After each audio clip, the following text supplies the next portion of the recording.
Buksan natin ang Hebrews chapter 13, verse 8, mga kapatid. Hebreo, kabanatang 13, talatang 8. Ito ay isang maikling verse sa Bible na nagsasabing, Jesus Christ, the same yesterday and today and forever. Ang ating Panginoon ay siya ring kahapon, ang ngayon, oo, at magpakailanman. Sa ibang salin yan ay ang bukas. Siya ang kahapon, ang ngayon, at ang bukas na may kinalaman sa hinaharap sa future, mga kapatid. Tayo saglit na manalangin muli. Hallelujah.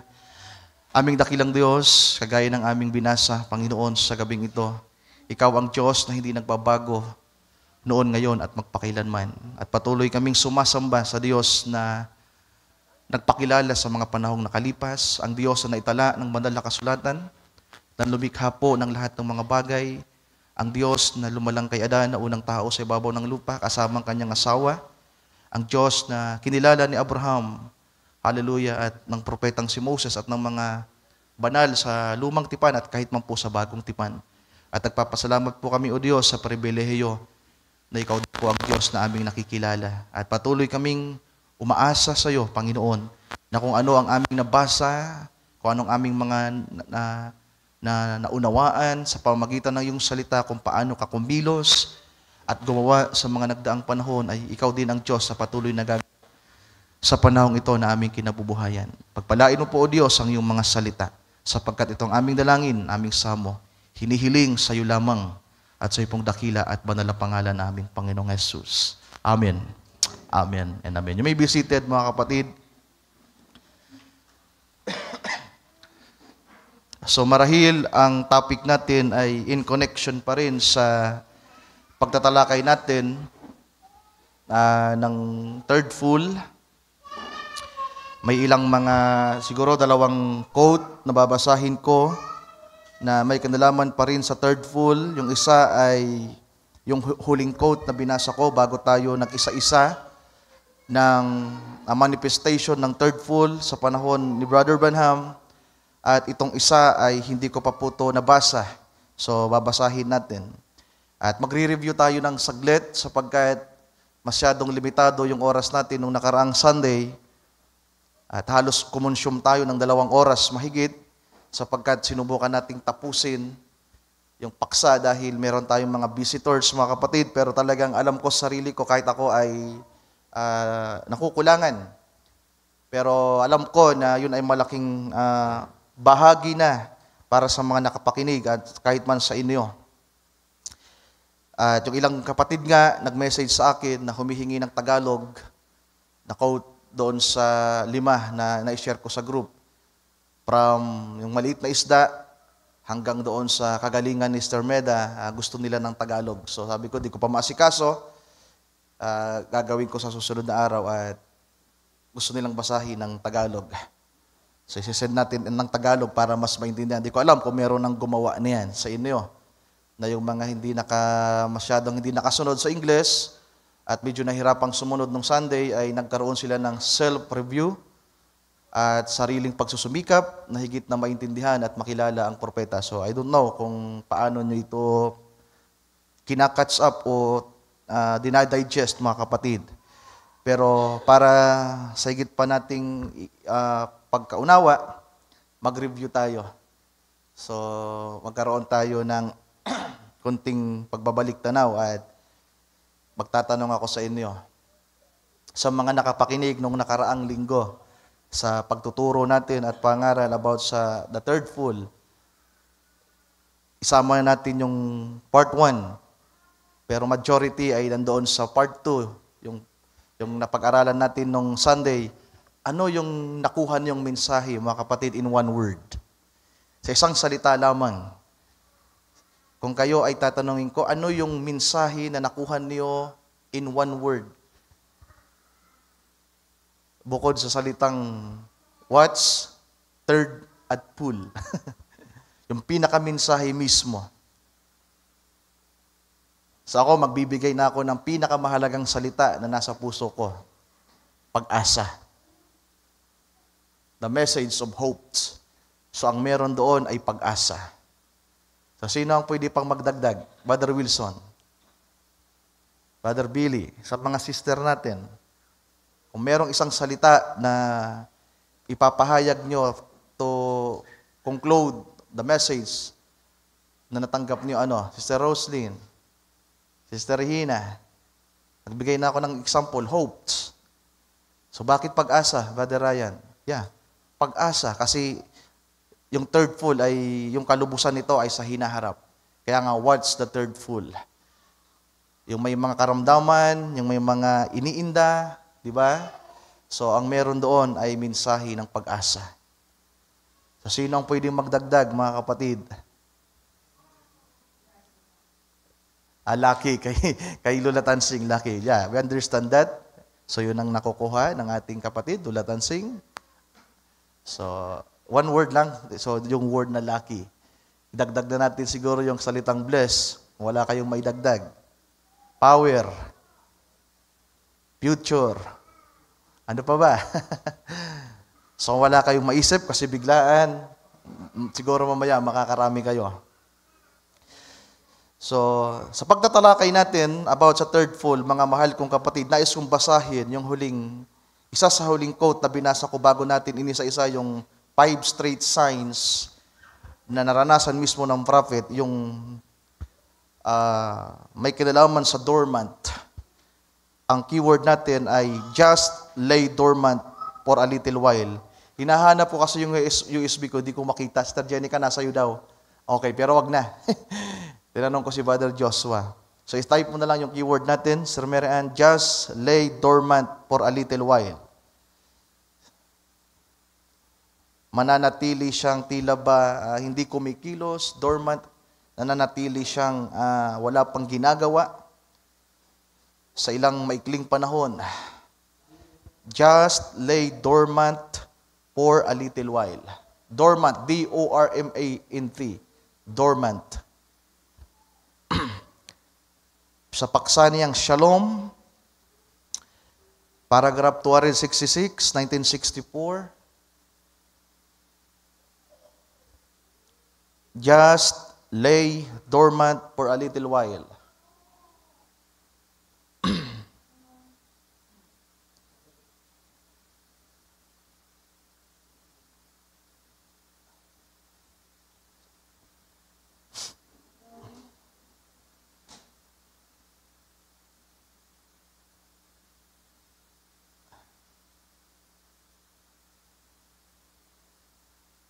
Sayin natin, Sir Mary Ann. Just lay dormant for a little while.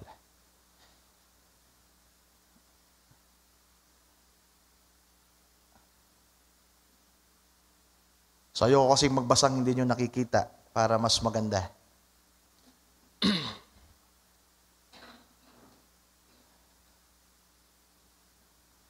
266. Okay. Sabi dito ng propeta, mga kapatid, and we all know that's the identification. We know what the third fool is. Alam na ba natin? Alam na po ba natin kung ano yung third fool? Sana naman po, hindi nasayang yung dalawang pag-aaral natin. At kung tatanungin kayo ng ibang message believer, kung meron kayong makakasharing ng mga message believer o kahit mag-share kayo sa denomination, at least alam nyo na kung ano yung third fool, mga kapatid. So sabi dito, we all understand that. We all understand that. Naiintindihan na po ba natin ngayon, mga kapatid? Naiintindihan na po ba natin kung ano yung third fool? Sabi ng prophet sa kanyang panahon, we know what the third fool is. We all understand that. Now you will have the tape. So mayroon pang witness. Kung nakalimutan niyo, merong tape, meron ng book, you can read that, naipangaral na, naituro na, kapag tayo ay nagkulang pa sa pagkaunawa dito.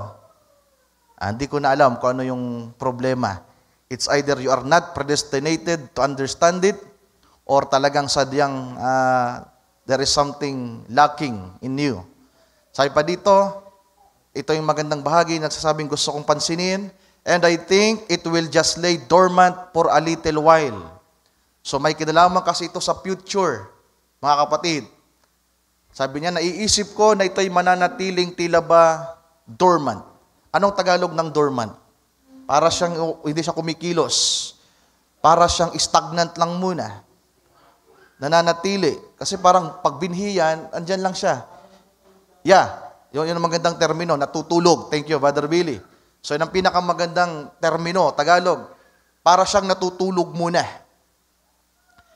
Diba, yung third pool, yung kapangyarihan nito na nabanggit ng propeta na yung 5 sunod-sunod na nangyari, na naranasan niya, yung isdang binuhay, yung squirrel na biglang lumitaw. So, yung sumunod ay yung kaligtasan ng 2 anak ni Hatirite. Then yung pangatlo ay yung power over the nature. Then yung pang-apat ay ang kagalingan ni Stermeda. At ang sabi ng propeta, ito ay maliit lamang na bahagi ng third pool. Ito ay, kumbaga patikim pa lamang, mga mahal kong kapatid, sa fullness. At ito ay mangyayari sa hinaharap, yung fullness ng third pool. At sabi ng propeta, yung kapangyarihan ng third pool, kung ano man ang meron diyan, ay tila ba natutulog lang. Mula sa panahon na binanggit niya ito noong 1964 hanggang ngayong taong 2025, pwede nating masabi na until now, tila ba dormant pa rin. Do you agree with that? Parang hindi pa rin siya kumikilos. Wala pa ring power sa bawat isa atin. Hindi pa nangyayari yung sinasabi din ng prophet na he will transform the words into power. So para bang wala pa. Bagamat meron na tayong nararanasan pero hindi pa yung kalubusan. At majority sa atin, hindi pa ito talaga nararanasan. Yung iba nga marahil hindi pa lubos na nauunawaan. Kaya sabi dito, it will just lay dormant for a little while. Until future. Kasi ang tutumbukin natin sa gabing ito, future, mga kapatid. Kaya nga, ang ginamit nating scripture, Hebrews 13:8, He is the same yesterday, today, and forever. So, yun ang gusto kong puntuhin. Yung sinasabing bukas, ang hinaharap, at ang magpakailanman. Until the great hour. May kinalaman sa bukas. Sa susunod na buwan, who knows? Sa susunod na taon, hindi natin alam. Yung unang quote na binasa natin, na mayroong pag-squeeze, mayroong pag-freeze. Kaya sabi ng propeta, what's the third fool? Kapag meron ng panggigipit sa mga mananampalataya, meron ng pag-uusig, nakagaya ng prophecy sa bagong Pope ng Roma, mga mahal kong kapatid, at hindi yan nagkataon. At mamaya ay meron din tayo babasahin pang quote regarding sa kung ano ang naihula ng propeta. Sabi diyan, until the great hour of persecution come on. That's when it will speak, it will be manifested just like the 5 straight signs without failure perfectly. So ano yung 5 straight signs? Isda, squirrel, Miss Hatirite, power over the nature, and Sister Meda. So at least alam nyo na kung ano yung tinutukoy ng propeta. Na, sabi diyan, magmahahayag daw until, ibig sabihin, sa mga susunod na araw, bukas, buwan at taon, ay merong mangyayari, mga mahal kong kapatid. Salamat sa Panginoon dahil meron tayong buhay na pag-asa. Nakakalungkot lang na ang ibang mga mananampalataya sa message ay nakapokus na lang sila sa today. Sa is. Bagamat maganda. Diba? Merong grupo na talagang ini-emphasize nila na wala silang hinihintay sa hinaharap. Na ginigit nila na is. Diba? Walang will. Ang meron lang, kahit yung was, ayaw na nilang balikan yung was kasi tapos na. Ang mahalaga lang sa kanila ay is. Pag sinabing is, present. Present tense. Kaya wala silang past tense, wala din silang future tense. Yung will. Di ba? Yung mangyayari pa lang. Pero sa atin, ang Hebrews 13:8, mga mahal kong kapatid, ay napakahalaga. Sapagkat hindi yung nakaraan at ang kasalukuyan at ang hinaharap, pantay-pantay yan, mga mahal kong kapatid. Amen.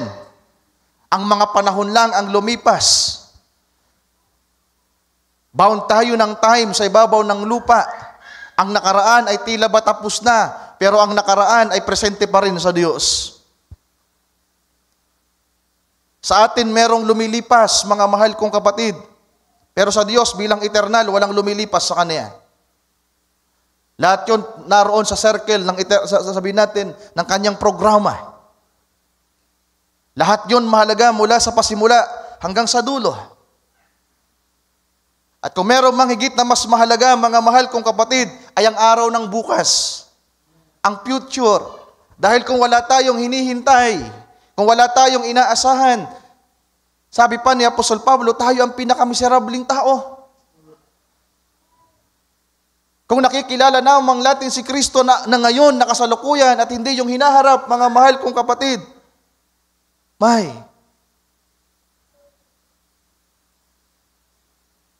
nakakalungkot isipin na may mga taong tila ba inalis nila ang pag-asa sa tao.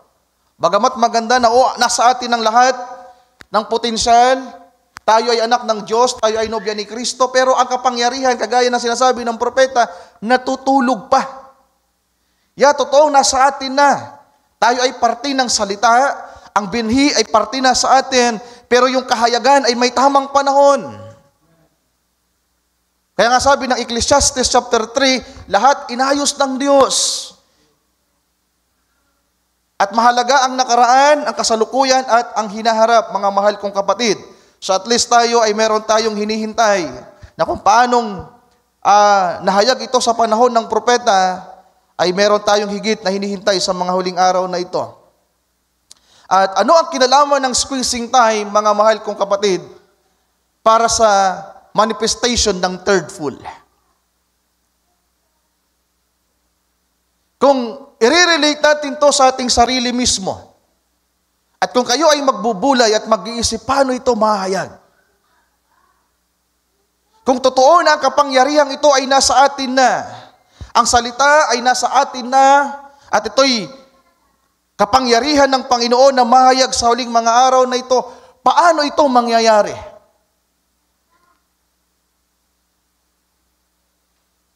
Napagbulay ba natin na may kinalaman kaya ang karakter ko para sa kapangyarihan na mahayag?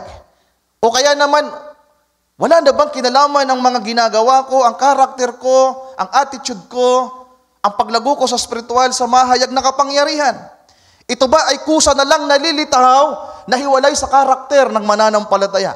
No. Ang kapangyarihang ito ay mahayag na mayroong koneksyon pa rin sa ating pagkatao, mga mahal kong kapatid. Kaya nga para lang ito sa nobya ni Kristo. Sabi pa ng propeta, ang kapangyarihan na hiwalay sa katangian, ito'y mapanganib. Power without character is satanic. Power without the character of Christ is satanic.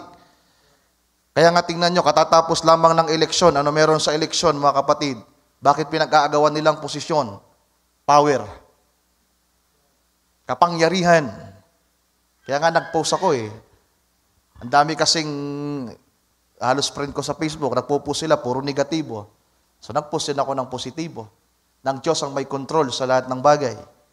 Sabi ng Book of Daniel chapter 2, ang Diyos ang nag-aalis at ang naglalagay ng mga pinuno sa lupa. Sabi pa sa Book of Psalms, ang Diyos ang may hawak sa puso ng tao. Dinadala niya sa kanan o sa kaliwa, like pero, mga kapatid. At ang mga tao ay kulang sa pagkaunawa. At ang kapangyarihan na mahayag sa mga anak ng Diyos, na kung paano ang 5 tanda na naranasan sa panahon ni Brother Branham ay nahayag, mga mahal kong kapatid, na kung titingnan niyo, anong ugali meron si Brother Branham? Anong karakter o katangian ang meron ng propeta? Kaya nga na-touch ko nung nakaraang linggo, doon sa panahon na yung 5 sign, which is yung kay Sister Meda, na adlib natin ng pagkaganda, na yung third pull na experience ng prophet sa kanyang karakter ay nahayag din, sapagkat na magkamali ang kanyang asawa, nagawa niyang sabihin, it's all right. Lord, hindi po sinasadya ng aking asawa ang kanyang ginawa. That's character, mga kapatid. Diba? So may kinalaman ang karakter ng mga mananampalataya, meron pa rin kinalaman ng katangian natin, ang mga pag-uugali natin sa kapangyarihan na mahayag. Ang tanong, ano ang koneksyon ng squeezing time sa ugali natin? Ano ang kinalaman ng kaguluhan, ng panggigipit, o mga bagay na pwedeng maranasan natin na merong kinalaman ng tinatawag na pressure, pagpapahirap, panggigipit, para mabago yung ugali natin?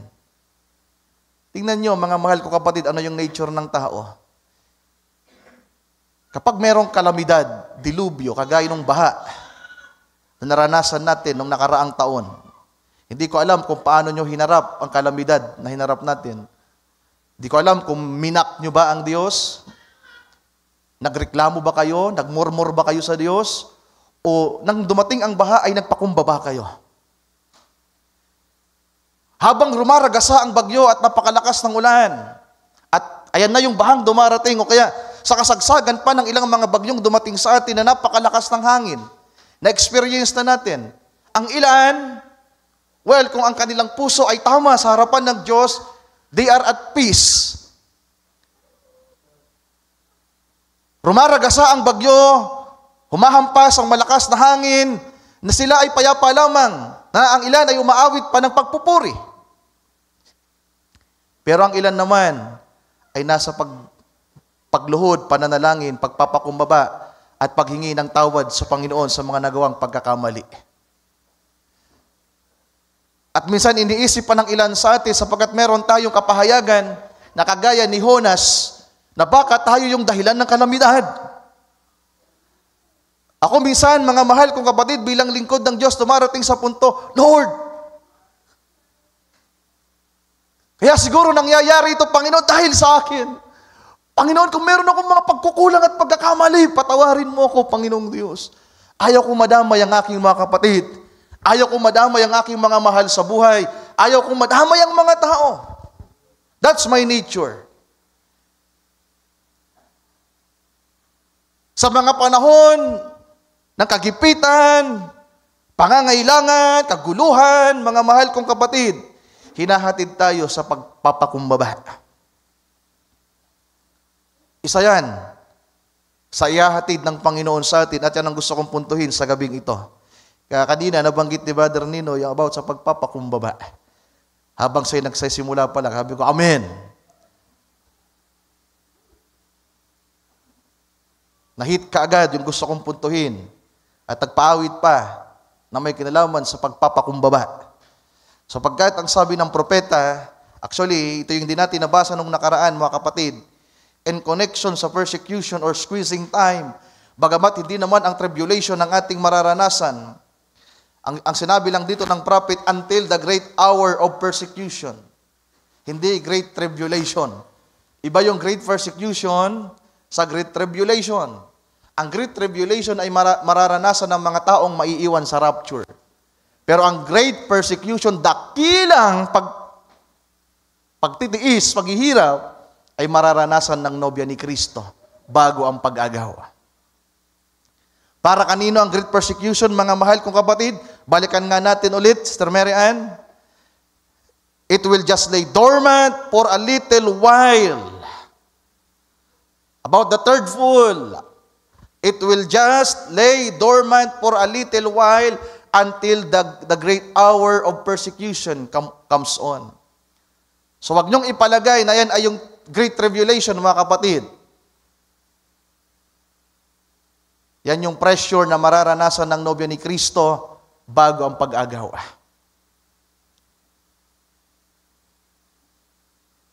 At kapag yan ay dumating na, mga kapatid, bago mahayag ang kapangyarihan, kapag ang pag-uusig ay dumating na, kapag naranasan natin ang higit pang trials and sufferings, kagaya na sinabi na Apostol Pedro sa kanyang unang sulat, 1 Peter chapter 1, na tayo, ang mga pagsubok na ito ay sinusubok tayo na kagaya ng ginto para palitawin kung ano talaga tayo, kung sino talaga tayo. Kaya bago pa lumitaw ang kapangyarihang ito na may kinalaman sa third fool, na naranasan ng bahagya ng propeta sa kanyang panahon, bago ang kapangyarihan ay tuluyang lumitaw, mga mahal kong kapatid, ang una nating makikitaan sa atin ay yung pagbabago ng ating mga ugali.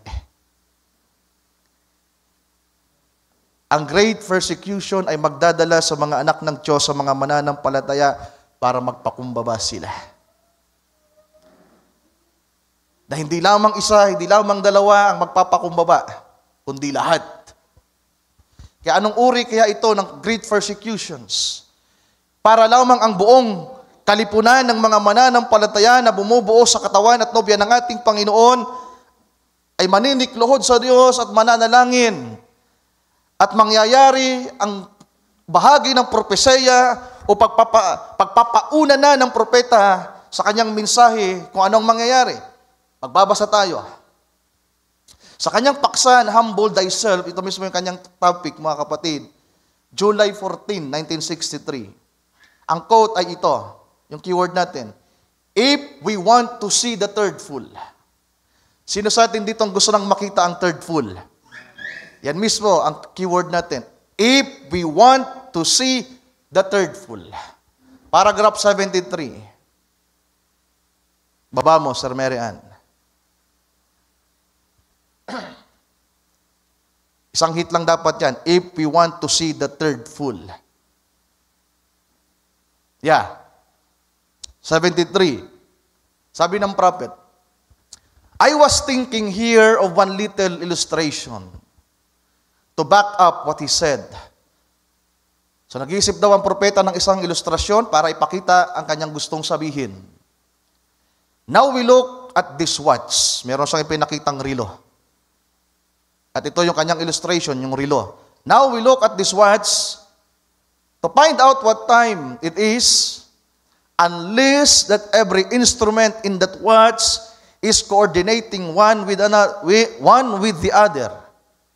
We will never know the correct time. Is that right? Kung merong isang pyesa dyan na titigil, mga kapatid, kung titingnan nyo ang relo, pag binuksan nyo, ang daming mga mekanismo dyan. Sabi diyan, and that takes all of us, all together, if we want to see the third fool, really do something for God. It's coordination with every one of us together. To humble ourselves before God and confess our wrongs and pray and believe God for these things.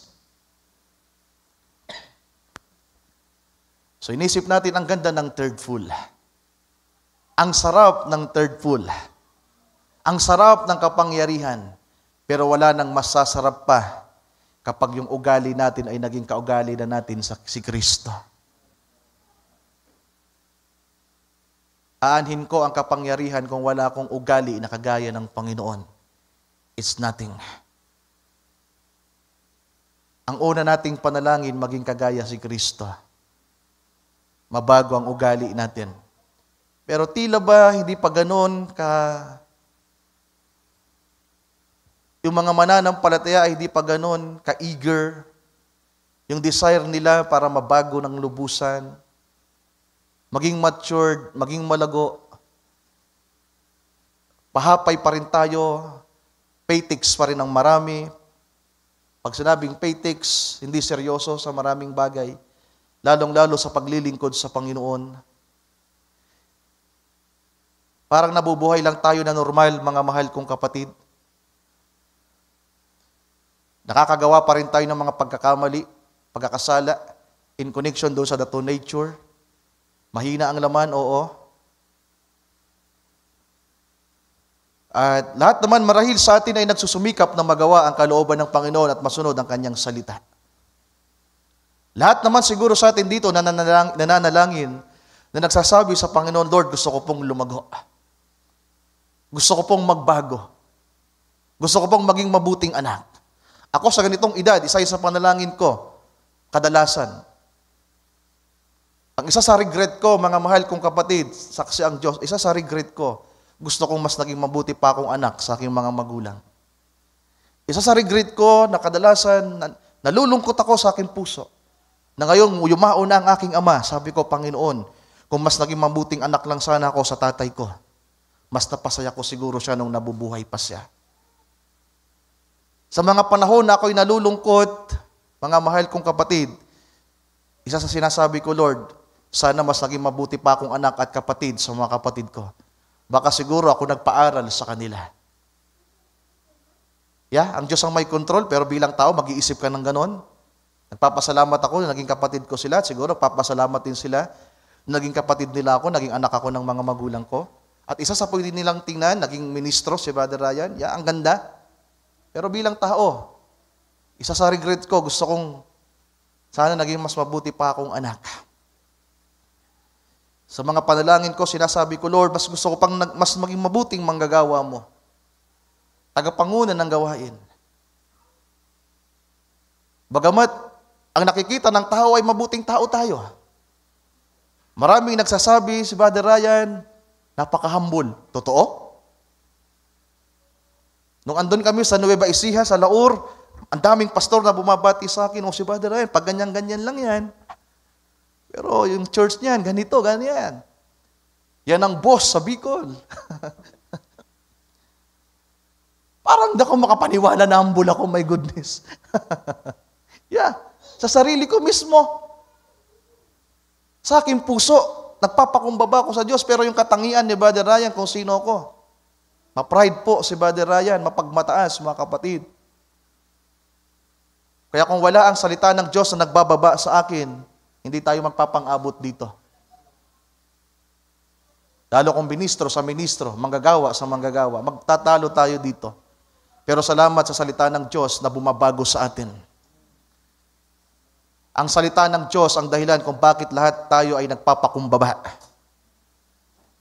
Sinisikap natin na magawa ang kalooban ng Panginoon at masunod ang kanyang salita. Pero merong isang panahon na kung paanong sinubok ng Panginoon ang lahat ng kanyang mga alagad. 2,000 years ago, kung paano sinubok ang mga tao mula kay Adan, kay Noah, kay Abraham, kay Moses, lahat ng mga propeta at mga banal sa mga panahong nagdaan, dinala ng Panginoon sa matinding pagsubok. Tama po ba? Walang propetang hindi dumaan sa pagsusubok ng Panginoon. Walang banal na hindi dinala ng Panginoon sa pagsusubok. Mismo ang ating Panginoong Jesucristo. Ang pattern natin, ang blueprint natin ng siya'y magkatawang tao, kinakailangan niyang danasin ang tinatawag na great hour of persecution. Kaya wag nating isipin, mga mahal kong kapatid, baka kasi ma-misinterpret natin ang ilang mga naririnig natin ng mga pagpapala, kaginhawaan sa buhay, at doon na lamang tayo mapokus. At hindi natin makitang isang parte na mayroong pagsusubok na gagawin ng Panginoon sa huling mga araw na ito. Well, hindi niya tayo pababayaan sa lahat ng bagay, pero mayroong pagsubok na gagawin ng Panginoon sa atin. Kaya nga sabi ni Pablo, kung nais nating lumuwalhating kasama niya, samahan din natin ang Panginoon sa mga pagtitiis na kanyang naranasan.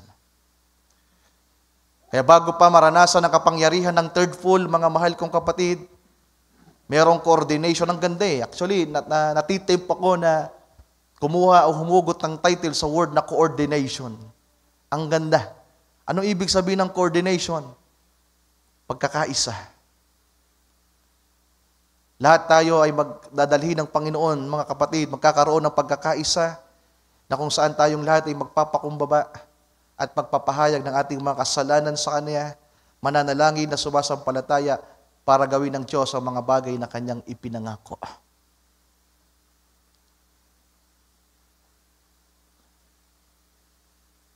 Kaya dadalhin tayo ng Diyos sa pagpapakumbaba kapag ang pag-uusig ay dumating na.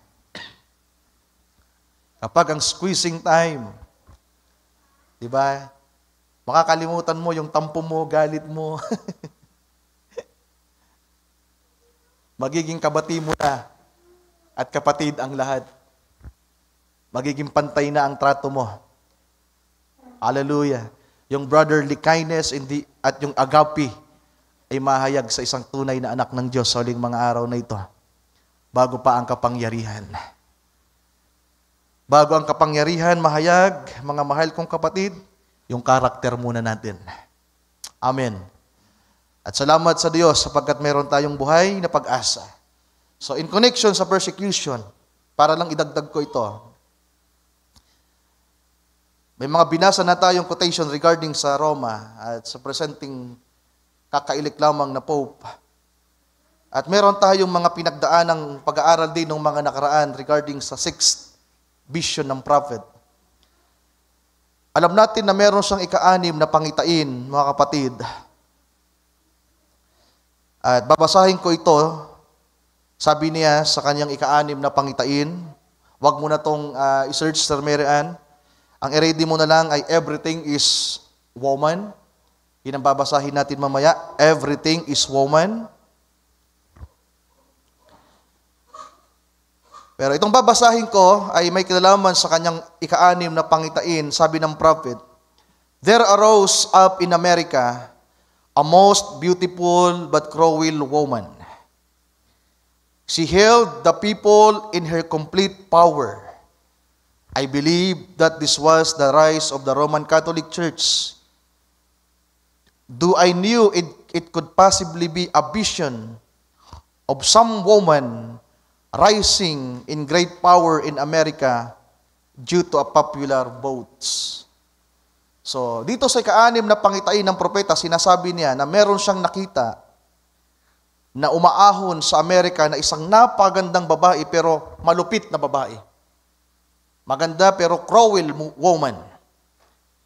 Na hinawakan niya, she held the people in her complete power. Hinawakan niya ang mga tao sa kaniyang kapangyarihan. At sabi ng propeta, naniniwala ako na ito ay ang pag-rise, pag-angat ng Roman Catholic Church. Doon, naniniwali din ako, nalalaman ko na pwedeng ito ay isang pangitain ng isang totoo talagang babae na lilitaw sa Amerika na may kapangyarihan dahil sa iboboto siya ng karamihan. Kaya, di ba, inabangan din natin si Hillary Clinton, inabangan natin si Kamala Harris, pero walang naging presidenteng babae.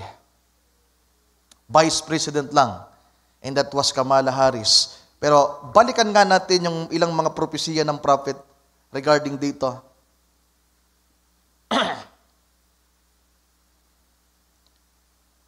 Nakuha mo na ba, Sir Meraan, everything is woman? Unahin natin from that time, 1960. Yeah, 4 kasi yan. So, yung from that time, 213. Yeah.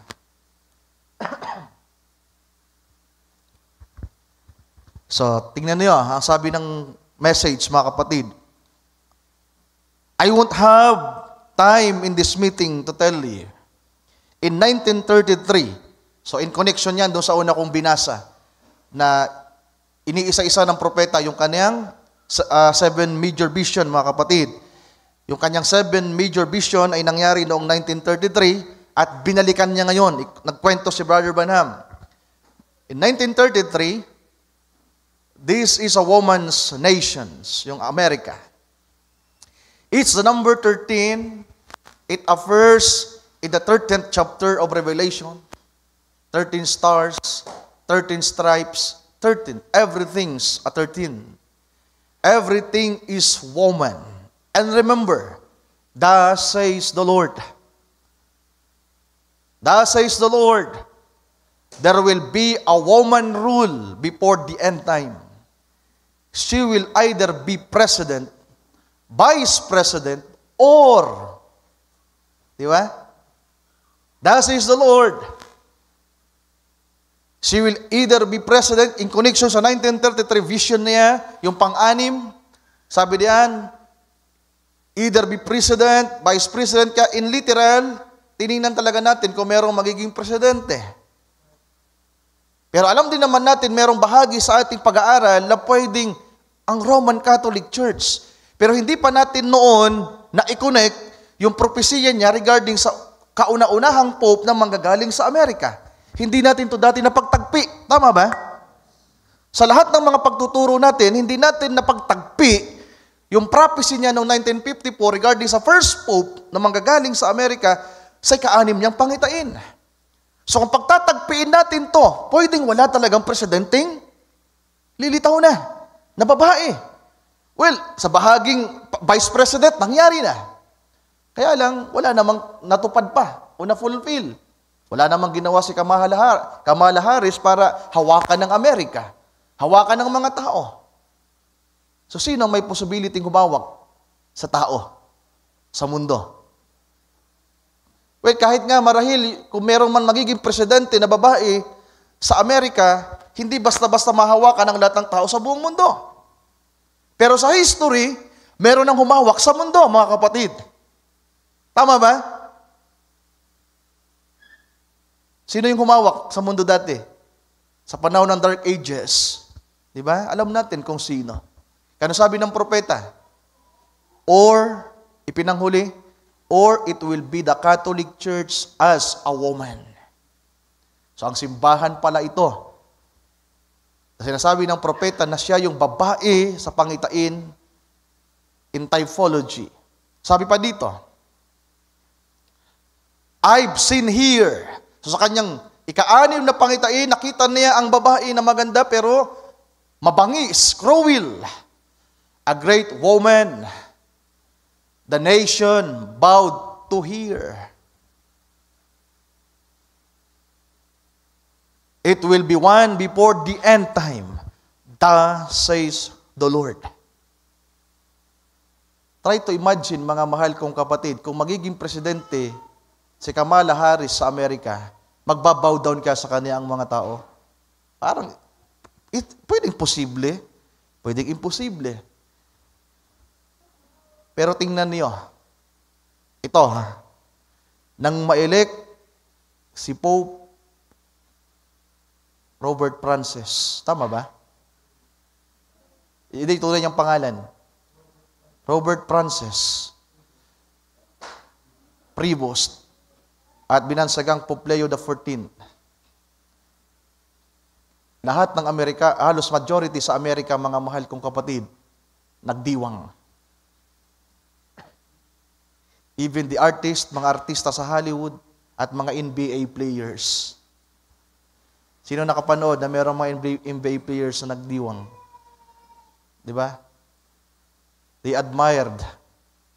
Pero kapag presidente sa Amerika, kadalasan puro yan negatibong bato. Pero bakit ina-admire nila ang Papa? Kasi nga mayroong konsepto ng kabanalan, kahinhinan, kabutihan. Not like the president, para bang ang meron lang ay kapangyarihan. Pero pag ang Papa, andon yung kabanalan, kabutihan, na hindi naman lingid sa atin na hindi yun totoo, mga kapatid. Pero ito ang nakikita ng tao. Kaya sabi ng prophet, ito ay mangyayari, it will be one before the end time. Thus says the Lord. Thus says the Lord. Write it down and find out, you young people. See if it happens. If it not isn't, I'm a false prophet. My goodness. Nakita niyo yung bigat sa kanyang sinabi? In connection sa kanyang ika-anim na pangitain, sabi ng prophet, thus says the Lord. Bago ang katapusan ng mga panahon, merong isa at ito'y papangyarihin ng Diyos. Ang tanong, nangyari na po ba? Tayo po ang magja-judge niyan, mga kapatid. Nangyari na po ba?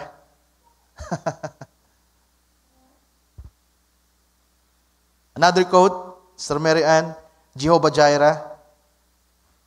Same lang. Paragraph 179 o 178. Sabi diyan, and I said, then I seen some great powerful woman rise in the United States. Because this is a woman's nation, woman's picture in the money, or everything is woman. Here, see, that's right. She's a goddess. That you Christian woman I'm talking about, let all little fluffer come down the street here with all these shorts and things. So nabanggit yung mga shirts, kaya huwag na kayo mag-short, mga sister. And things, she can do more harm to the church of the living God among men than all the bootleg joints there is through the nation. That's right. So ang mga babaeng ito ay delikado daw para sa mga kalalakihan ng iglesia. Kaya mga lalaki, mag-ingat. Di ba? Naggagandahan naman kasi ang mga babae sa labas. Paragraph 179. This is America. America is a woman's nation. Got her pictures. Her number is 13. 13 colonies, 13 stripes, 13 stars, 13. So, everything is 13.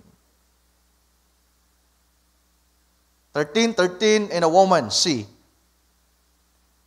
And I seen a great woman rise up. Rise up, beautiful to look at, but a cruel, wicked heart. And that will be a church. So, inulit niya. Yung una, 1960. Nangaral ulit ang propeta, 1961. Sa pangaral ng Jehovah Jireh, nilinaw niya, sabi niya dito, ang babaeng ito ay simbahan. That will be a church, and she's on her road now. Paparating na siya. Ang tanong ulit, dumating na po ba siya? So yan yung mga katanungan na ipag-pray ninyo ang kasagutan, mga mahal kong kapatid. At ang kapangyarihang ito ng simbahan na paparating o kaya ay dumating na, ang magti-trigger, ang magiging turning point para sa mga nobya ni Kristo sa totoong higit na pagsiseryoso sa paglilingkod sa Kanya. Actually, yung marami, mga mahal kong kapatid, tinignan ko yung iba na subaybayan ko po yung mga pangaral sa ibang church. Aba, halos lahat ng topic may kinalaman sa end time. May kinalaman sa Pope.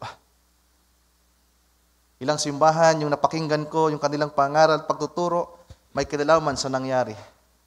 Na-stirred up sila. At ako naman, na-stirred up din ako, pero ayokong maging emosyonal masyado.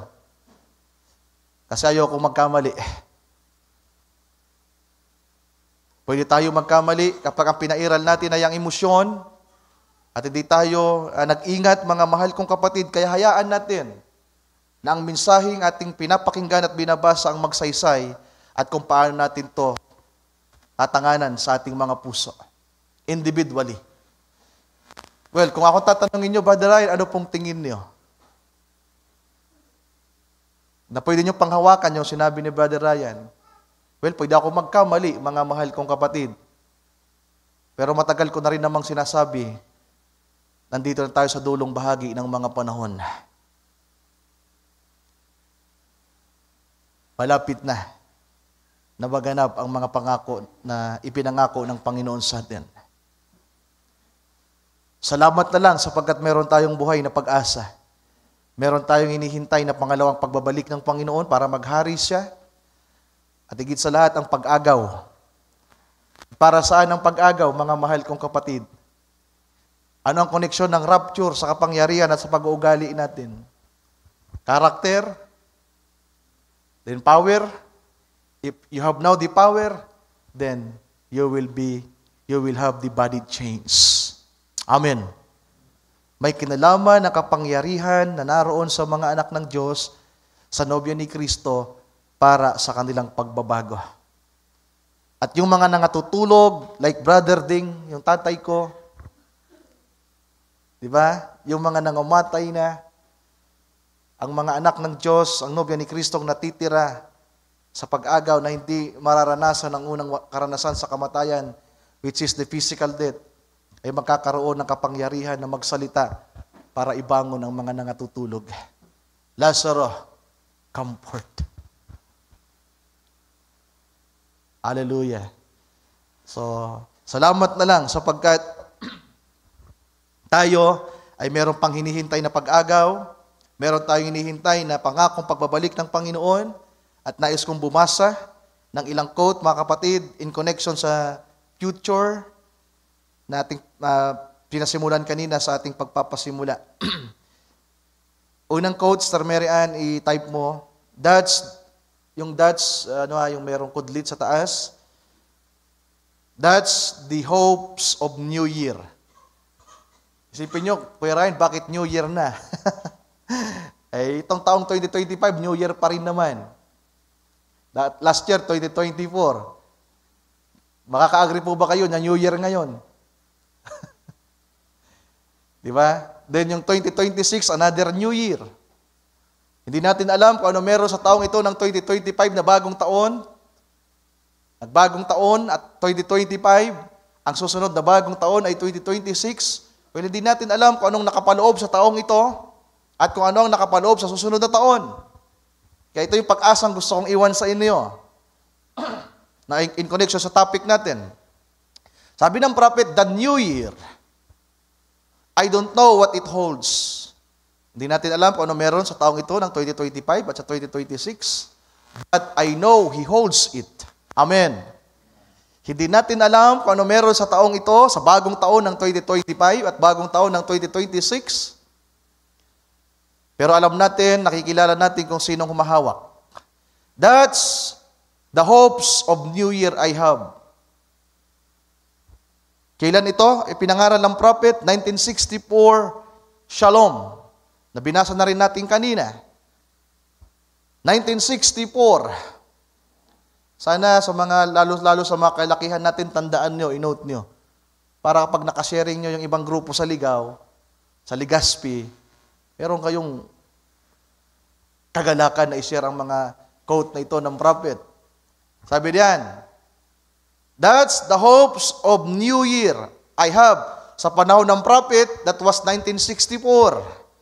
Sa atin ngayon, 2025, turning to 2026.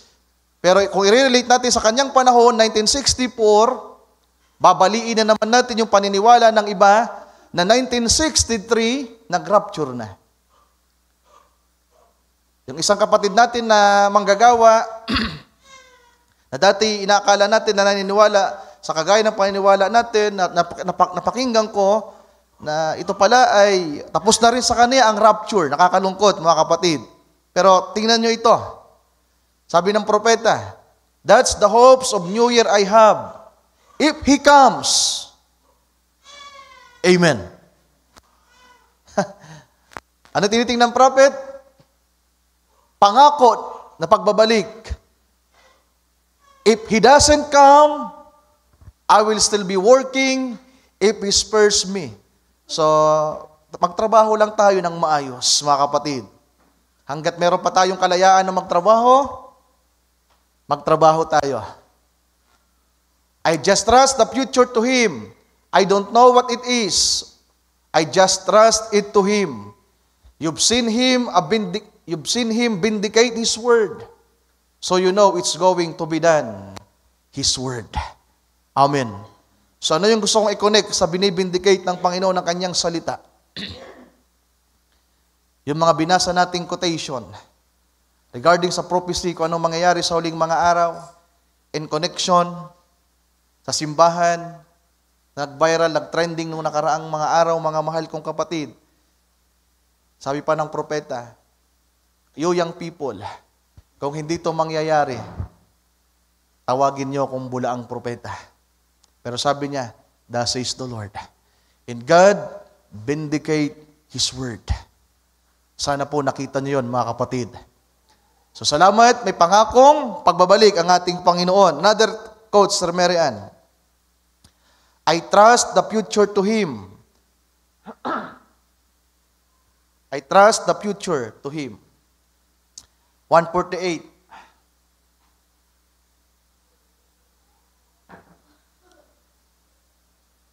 Now, we see His word vindicated. Tatanungin ko ulit kayo, nakita niyo na po bang binindika ang kanyang salita? I hope so. Ano ibig sabihin ng binindicate, mga kapatid? Pinatunayan. Pinangyari. 1954, propesya regarding sa kauna-unahang Papa. 1933, meron siyang 7 major visions. Nagkwento ang propeta 1960, 1961. Ibig sabihin, ganun siya confidence sa kung anong mangyayari. At sa panahon natin, pinapatunayan ng Diyos ang kanyang salita. We believe. So if He vindicated the word of today, what it is, what do I care about what the year brings? What do I care about next year? Kasi meron ng squeezing na mangyayari. Merong paghihigpit na mangyayari. At pwede yung iba, kung hindi pa malago, yun lang ang makita. At matrap na sa kaisipan na meron palang mararanasang paghihirap. Well, totoo, meron tayong mararanasan, mga kapatid. Pero hindi tayo pababayaan ng ating Panginoon. Kung tayo ay magtitiwala sa Kanya. Kaya sabi diyan, what do I care about what the year brings? What do I care about next year? Hindi natin alam kung ano meron sa taong ito ng 2025. Kung magaganap na ba ang squeeze, ang pagpipris, hindi natin alam. Kung magaganap pa ito, 2026. At balikan nyo yung mga pagtuturo natin dati, ano meron sa 2026, huwag nyong kalilimutan yon, and connected pa rin yon. Naalala nyo pa ba yung mga pagtuturo natin, ano meron sa 2026? I hope so. Hindi tayo, kumbaga, kung naalala nyo pa, ma-appreciate nyo yung mga binabasa natin. What do I care about next year?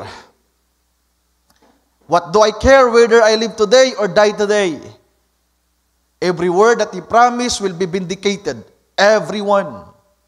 If He is able to do it today, after promising it 2,000 years ago, if it is 100,000 years today, Jesus will return to the earth in a visible body. Kailan niya ito sinasabi? Sa paksa pa rin niyang shalom, pero ibang araw, yung una nating binasa, January 12, 1964, inulit niya, January 19, 1964, inulit ng propeta about sa pag-asang ito. Sabi niya, Jesus will return to the earth in a visible body for a church, redeem the bride, and take her out of here. Amen.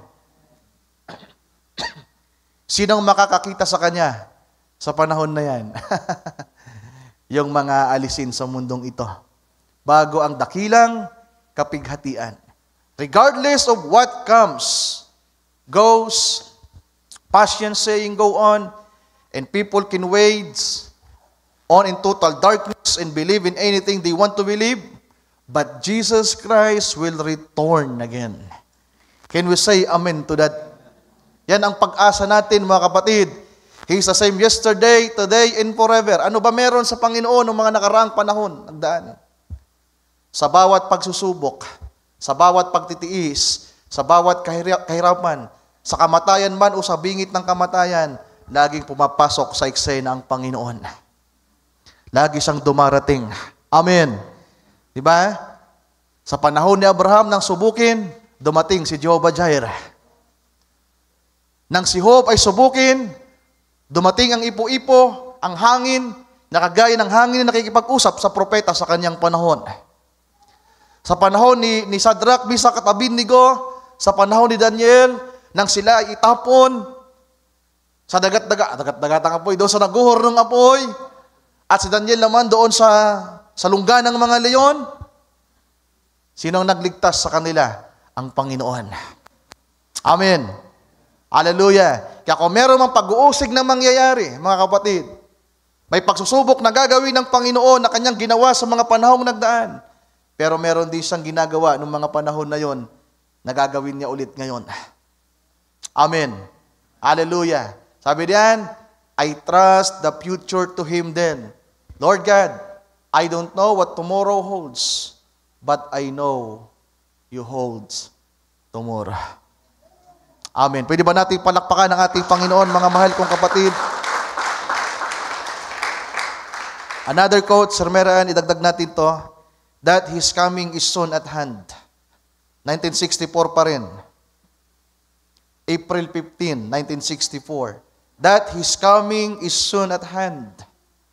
Christ is identified the same in all generation. So ito yung topic ng prophet. Ang title niya, Christ is identified the same in all generation. Can we say amen to that? Si Kristo, hallelujah, ay nakilala na parehas sa lahat ng panahon. Kaya nga, He is the same yesterday, today, and forever. Sabi sa paragraph 10, Sir Mary Ann,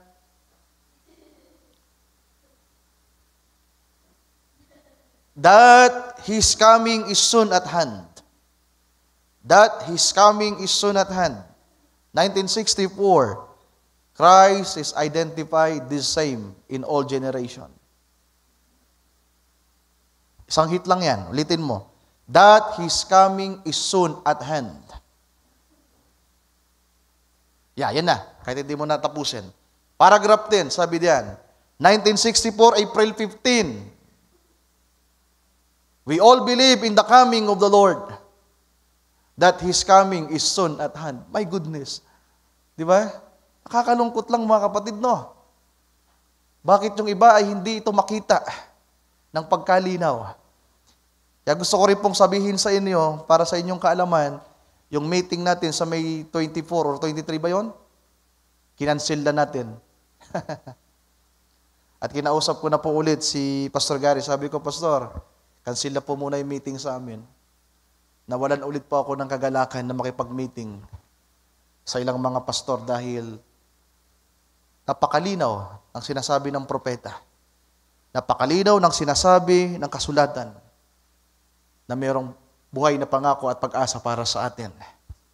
Amen. Hallelujah. Sabi diyan that His coming soon. That His coming is soon at hand. We believe it's at hand now. Sabi niya, napakalapit na. Naniniwala tayo na napakalapit na, 1964. We don't know just what time it will be that He will arrive. In view of this, we want to put forth every effort that we know how to further the kingdom and get the last person saved into the kingdom. And when the last one is saved, there will not be one extra. It will just be so many. And when that last one is brought in, the body of Christ is completed. The rapture will come. Amen. Pwede ba nating palakpakan ang ating Panginoon, mga mahal kong kapatid? To make a conclusion, ano yung topic natin? Sa mga nagno-note, sa ilalagay nyo sa YouTube natin. Ang topic natin, ang title natin, Jesus Christ is the same yesterday, today, and forever. Salamat sapagkat mayroong buhay na pangako at pag-asang ibinigay sa atin ng ating Panginoon, mga kapatid. Ano meron sa third full? Pag-asa. At ano meron sa pag-asa na inihintay natin? Kapangyarihan. Kung babalikan natin yung ating mga pagtuturo doon sa part 1 and part 2, ang meron sa third full, doon sa 5 straight signs, from squirrel to Sister Meda, kapangyarihan. Pero ano yung ikinokonik natin sa gabing ito? Karakter. At pagkatapos, ang kapangyarihan ay para saan? Para sa body change, para sa pag-angat natin, sapagkat hindi tayo aangat. Hindi tayo lilipad. Hindi tayo sasalubong sa Panginoon sa mga alapaap kung wala tayong kapangyarihang taglay. Ang tanong, sa rapture, makikita ba tayo ng mga tao? Kapag tayo ay umangat, makikita ba nila tayo? No. Ibig sabihin, may kapangyarihan din tayo na kagaya ng meron ng ating Panginoon dati. Invisible. Naniniwala ba kayo ng kapangyarihan na tinatawag na invisible?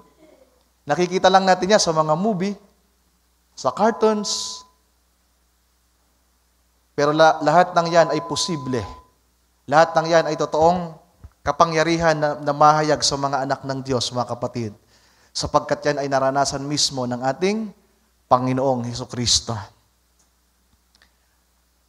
Sa pagbabasa nyo sa Biblia, sa pag-aaral natin ng kanyang mga salita, meron ba kayong nabasa at napakinggan ng Panginoon biglang naglalaho, biglang nawawala? Umangat sa langit tapos biglang nawala? Isang parte lamang yan, bahagi, maliit na bahagi ng kapangyarihan na mahayag sa mga nobya ni Kristo na binago ang kanilang buhay, naging kagaya ang kanilang katangian sa ating Panginoong Hesukristo. Amen. Tayong lahat ay magsitayo, mga kapatid, bisan pang ating palakpakan ng ating Panginoon sa gabing ito. Tayo umawit ng isang awit. Awitin natin the Day of Redemption. Awit tayo ng isang pagsambang awit.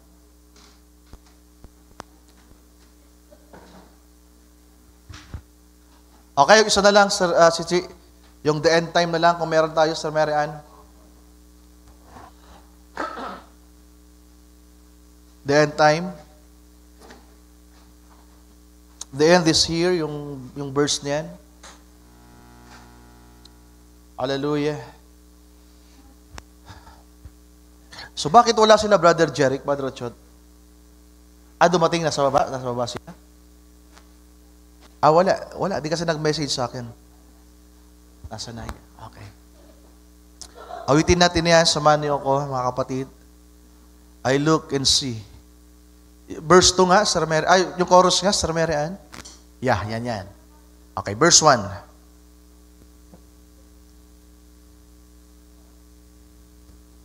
Ate Chichi.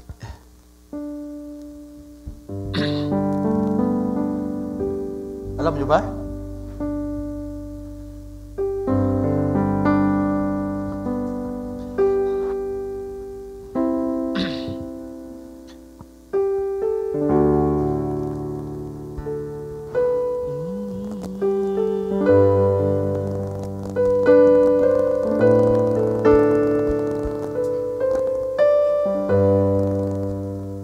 I look and see earth's sorrowing picture, the hoarding maps for silver's gain. Gain yan, gain. Their toil of hand for ease and comfort. Can they not see their doom is sealed? It's all in vain. The end is here. It's now at hand. The bride is gathering. The world is failing. Israel's awakening. Nations are breaking. Our prophet told us we believe the end is here. Verse 2. Sir, this is the time our prophet spoke. The angel came with a shout.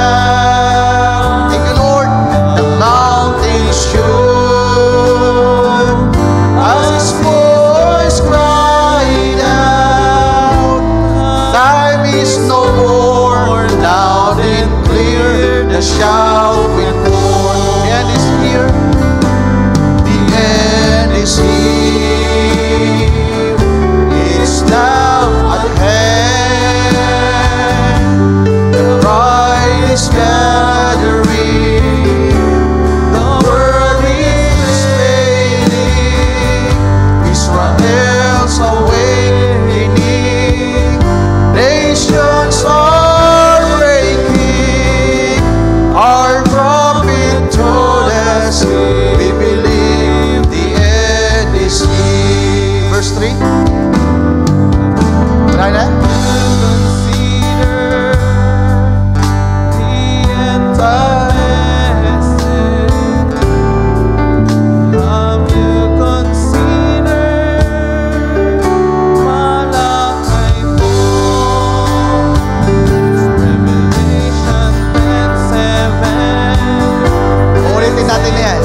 natin.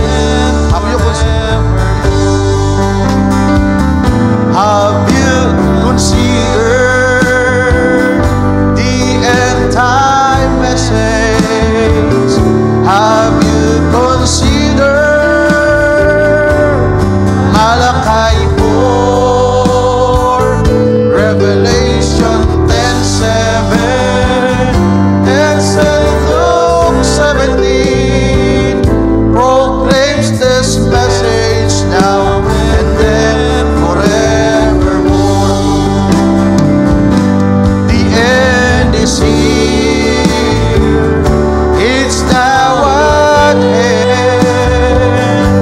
The bride is gathering, the world is failing, Israel's awakening, nations are breaking.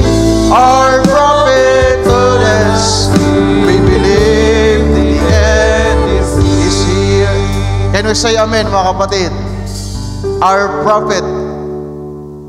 Sino dito ang may confidence nang sabihin, our prophet told us?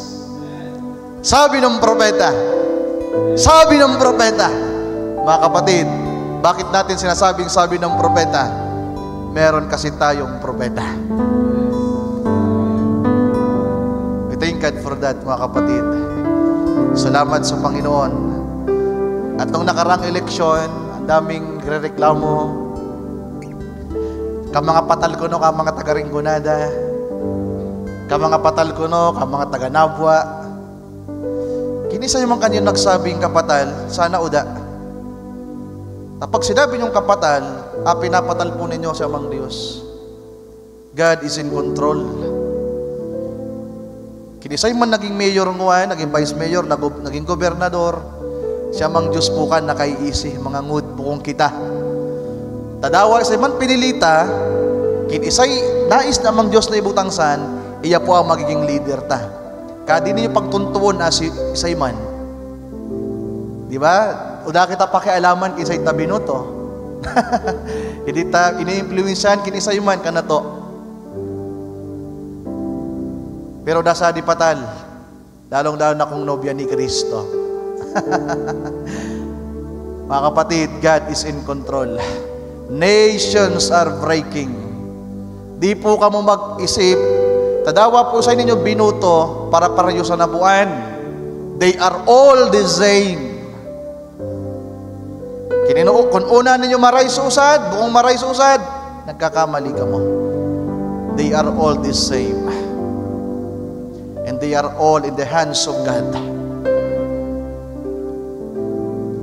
The nations are breaking. Dahil na po pag-asa sa Kinaban, mga kapatid. O dahil na pag-asa abansata. Dawa sa ipa maging pinunuta. Well, salamat ka mga nagiging leader. Isa'y man na maging leader, nagbenepisyo kita. Salamat ka tinampo. Nagbenepisyo kita. Di ba? So mga natawan sa 2.5, magpasalamat ka mo, kamoy ginatang.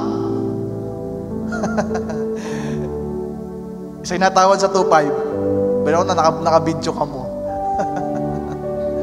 Yeah. Isip ko saan. So uwak nga ni, ginamit namang Diyos para pakaunon si Elias. Di ba? Tao pa kaya, di gamiton niya amang Diyos. We thank God for everything, mga kapatid. Salamat sa pag-asa. At pag-asa ta, si amang Diyos. Dada po pag-asa sa adibansata. Kininaasa pa kamo, kapinili ka mo sa maray na leader, my goodness, ako kamo nalilingawan. Kung pagbuto ninyo, you are hoping for that man, ako kamo nalingawan. Ang ating pag-asa ay si Kristo at si Kristo lamang, mga mahal kong kapatid. Hallelujah. Salamat kayamang Diyos. Salamat ka pag-asang itinataon niya ka na to. Mga chipo kita, mga ngud. Let us pray. Hallelujah. Panginoon, maraming salamat muli sa mga salita mo at sa mensahe na aming tinunghayan sa gabing ito. Salamat sa dakilang pag-asa, Panginoong Diyos, na patuloy mong ipinapabatid sa amin, ipinapaalala sa amin. Salamat muli sa gabing ito na binigyan mo kami ng pagkakataon na magbalik-aral, Lord, sa mga salitang ito, sa mensahe na aming pinakinggan. Salamat sa pag-asa, Panginoong Diyos, sa mga bagay na hinihintay namin na mangyayari at magaganap sa mga unahang araw, Panginoon. Salamat sa higit pang pagpapabatid mo po at pagpapaunawa sa bawat isa. Salamat sapagkat ikaw ang Diyos na hindi nagbabago, noon, ngayon at magpakailanman. You are the same yesterday, today, and forever. Lord, nabasa ka namin sa nakaraan. Ikaw ang Diyos na lumikha kay Adan sa lahat ng mga bagay. Ikaw ang Diyos na kinilala ng mga banal sa lumang tipan, Panginoon. At gumawa ka ng makapangyarihang paggawa, Panginoong Diyos. Nakita namin ang iyong pamamaraan sa mga nakalipas na panahon. Paano mo sila sinubok? Paano mo pinahintulutan ang kapangyarihan ng lupa, ng sanglibutan, upang sila ay i-squeeze, Lord, para sila ay pahirapan. Sapagkat nais mo lamang, Lord, na palitawin ang pananampalataya na naroon sa kanila, ang karakter na naroon sa kanila, at ipabatid sa buong mundo ang kapangyarihan, O Diyos, na naroon sa iyo na mahayag sa buhay ng mga taong ito. And Lord, salamat, sapagkat ganitong uri ng pag-asa ang aming tinitingnan sa unahan na magaganap. Hinihintay, Panginoong Diyos, lalong-lalo sa bawat isa sa amin na merong mga iniinda, Panginoong Diyos. Salamat sapagkat merong buhay na pag-asa na nakalaan para sa iyong nobya, Panginoong Diyos. Maraming salamat po. At naway tulungan mo ang bawat isa na patuloy itong maikintal sa aming mga puso at kaisipan, na anuman po ang aming pagdaraanan, Panginoong Diyos, o pagdadaanan pa, ay merong salitang nakaukit sa aming mga puso, na sa mga salitang ito ay naroon ang buhay na pag-asa na yung inilaan sa bawat isa sa amin. Lord, maraming salamat po sa gabing ito. Anumang pagkukulang ng bawat isa sa amin, sino man sa amin, na nasumpungan mo sa kakulangan, hindi lamang sa gawain sa oras na ito, kundi sa mga oras at araw na nakalipas sa tagdaan, bago kami umakyat sa dakong ito upang magtipon. Ipatawad mo at ipaumanhin mo po, O Diyos, sa bawat isa sa amin. At ikaw po ang patuloy na magpuno, Panginoong Diyos, sa bawat isa. Patuloy na magturo, hallelujah, gumabay, pagbigay ng kaunawaan at kapahayagan sa bawat isa sa amin. Lord, confidence, inspiration, Lord, upang patuloy na harapin ang mga araw na darating pa, hanggang sa maranasan namin na yung dakilang pangako sa mga araw na ito. Sa'yo namin tinatagubilin ng lahat at ipinagkakatiwala. Ang darating na gawain Sunday, Lord, ang bisita namin si Pastor Nestor, Lord, naroon sila sa Masbate ngayon. Pagpalain niyo po ang fellowship ni Pastor Ubak, Lord. Hindi mo kami nakarating, pero alam ko na pagpapalain mo po, O Diyos, ang gawain sa dakong yaon. At sa darating na linggo, kung luluobin mo at walang magiging anumang mga aberya sa panahon o sa mga sakyan, Panginoong Diyos, pagpalain niyo po ang gawain na yung itinakda sa dakong ito at sa iba't iba pang dako, Panginoong Diyos. Sa'yo namin pinagkakatiwala ang lahat ng ito, lahat ng mga bagay na pangangailangan namin, material man, pisikal, at higit sa lahat sa spiritual, ay sa'yo lamang namin inaasa. Hallelujah, at patuloy na hinihingi ang lahat, Panginoong Diyos. Maraming salamat po. Lahat ng ito ay aming dalangin, Samo, hinihiling sa iyo lamang at sa iyong dakila at banal na pangalan naming Panginoong Jesus. Amen. Hallelujah. Amen. Amen. Amen. Ating palakpakan ng ating Panginoon, mga kapatid.